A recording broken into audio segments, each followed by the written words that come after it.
question sur les questions que vous avez posées, Madame Bonnefoy, sur la RN10 en particulier. Je ne vais pas être trop long, mais c'est important. Vous le savez, des études ont été engagées par mes prédécesseurs. Elles ont abouti à l'analyse que nous avons deux difficultés si nous voulions réguler, mettre des interdictions, des horaires ou des régulations sur la route nationale. C'est que, au total, l'effet de report sur l'autoroute serait sans doute, disent les études, limitées.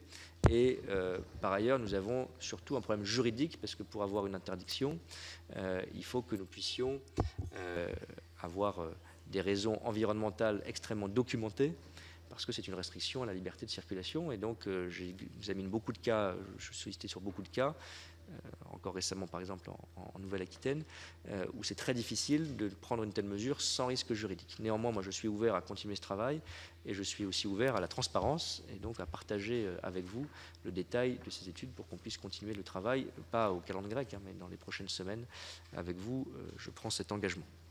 On m'avait interrogé sur les transports scolaires.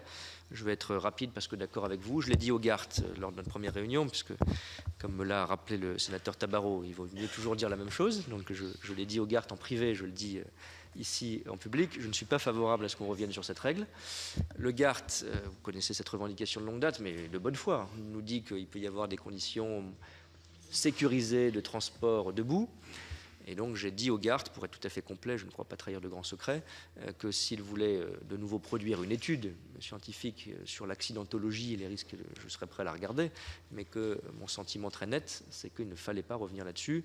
La dernière fois que je crois il y a eu un débat au Parlement sur cette question, c'était au moment de la LOM, et le gouvernement, par la voix à l'époque d'Elisabeth Borne, avait été très clair, je suis tout aussi clair.